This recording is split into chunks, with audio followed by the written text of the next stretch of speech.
अस्सलामुअलैकुम।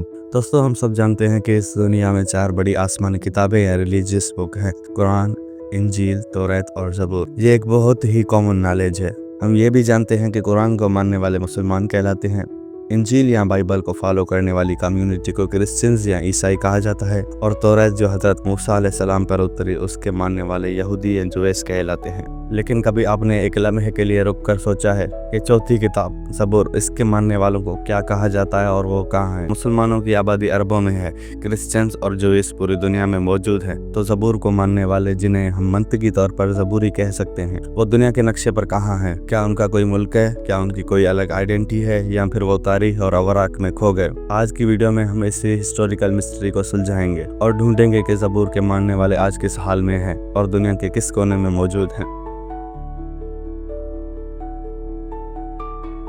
इस घाटी को सुलझाने के लिए हमें सबसे पहले ये समझना होगा कि ज़बूर असल में थी क्या और ये किन पर नाजिल हुई। इस्लामिक हिस्ट्री और बाइबलिकल हिस्ट्री दोनों इस बात पर मुत्तफिक हैं कि ज़बूर हज़रत दाऊद अलैहिस्सलाम पर नाजिल हुई।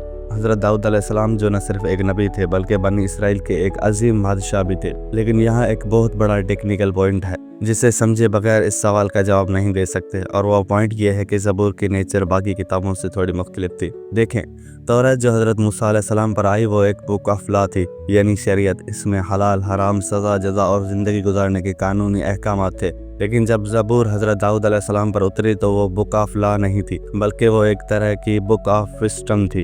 इसमें अल्लाह ताला की हम्दो सना, दुआएं और रूह को नरम करने वाली डिवाइन पोइट्री थी। हज़रत दाऊद अलैहिस्सलाम की आवाज़ में एक ऐसा जादू था कि जब वो ज़बूर की तिलावत करते तो पहाड़ और परिंदे भी उनके साथ तस्बीह पढ़ने लगते। लेकिन नोट करने वाली बात यह है कि हज़रत दाऊद अलैहिस्सलाम खुद हज़रत मूसा की शरीयत को ही फॉलो करते थे, यानी ज़बूर ने आकर पुराने लॉज को कैंसिल नहीं किया था, बल्कि ये लोगों के दिलों को जोड़ने और रूहानियत के लिए आई थी।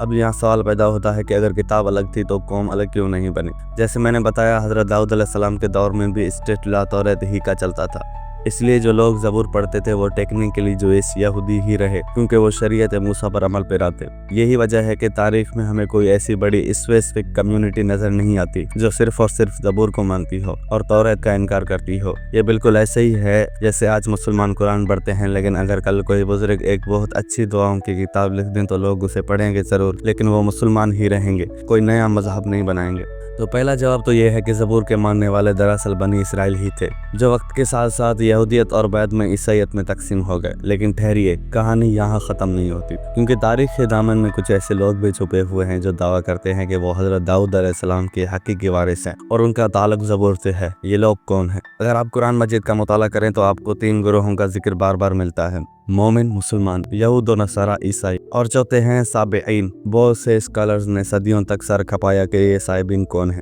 कुछ कदीम तफासिर और तारीखी हवालों जैसे कि इमाम इब्न जरीर तिबरी और दीगर की तहकीकात के मुताबिक एक गिरोह ऐसा था जो ज़बूर की तिलावत करता था और ख़ुद को किसी हद तक बाकियों से अलग समझता था। आज के मॉडर्न दुनिया में इराक और ईरान की कुछ हिस्सों में एक बहुत छोटी लेकिन कदीम कम्युनिटी रहती है जिसे मंदाइन या साबी कहा जाता है। ये लोग दरिया दिजला और फुरात के किनारों पर आबाद हैं। ये खुद को हज़रत यहया अलैहिस्सलाम के पैरोकार कहते हैं। लेकिन दिलचस्प बात यह है कि उनकी मजहबी किताबों में बहुत से ऐसे हिस्से हैं जो ज़बूर से मिलते हैं। अगरचे ये डायरेक्टली तौर पे खुद को ज़बूरी नहीं कहते, लेकिन रिसर्च का मानना है कि तारीख में जो गिरोह ज़बूर पर सबसे ज़्यादा फोकस करता था वो इन्हीं इलाकों में कहीं मर्ज हो गया।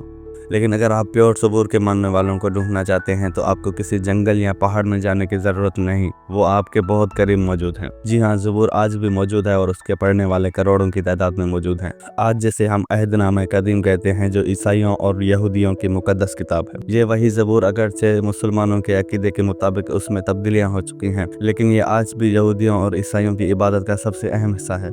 जब एक यहूदी इबादत गाह में दुआ मांगता है तो वो ज़बूर के अल्फाज इस्तेमाल करता है। जब एक ईसाई चर्च में हाइमेंस गाता है तो वो ज़्यादातर हज़रत दाऊद अलैहिस्सलाम की लिखी हुई उसी ज़बूर से लिए गए होते हैं। तो टेक्निकल जवाब यह है कि ज़बूर के मानने वाले ख़त्म नहीं हुए, बल्कि वो जूस और क्रिश्चियंस की शिकल में मौजूद हैं, जिन्होंने ज़बूर को अपनी बड़ी किताब बाइबल का हिस्सा बनाया हुआ है। उन्होंने ज़बूर को एक अलग मजहब नहीं बनाया, बल्कि उसे अपनी इबादत की बुनियाद बना लिया है। اس کے ماننے والے آج دو حصوں میں بٹے ہوئے ہیں، یہودی اور عیسائی، جو اسے اپنی الہامی کتاب کا حصہ مانتے ہیں اور روزانہ پڑھتے ہیں۔ مسلمان جو اس بات پر ایمان رکھتے ہیں کہ زبور اللہ کی سچی کتاب تھی جو حضرت داؤد پر نازل ہوئی، چاہے ہمارے پاس آج اس کی اصل شکل موجود نہ ہو، لیکن ہمارا ایمان زبور کے بغیر مکمل نہیں۔ تو اگر کوئی آپ سے پوچھے کہ زبور کے ماننے والے کہاں ہیں، تو آپ کہہ سکتے ہیں کہ وہ پوری دنیا میں پھیلے ہوئے ہیں، بس ان کا لیبل یا ٹیگ مختلف ہے۔ امید کہ آپ کو یہ ویڈیو پسند آئی ہوگی اور ایک بڑی کنفیوژن کلیئر ہو گئی ہوگی۔ اگر آپ کو لگتا ہے کہ اس ٹاپک پر مزید ڈیٹیلڈ ویڈیو بننی چاہیے تو کمنٹ سیکشن میں ضرور بتائیں۔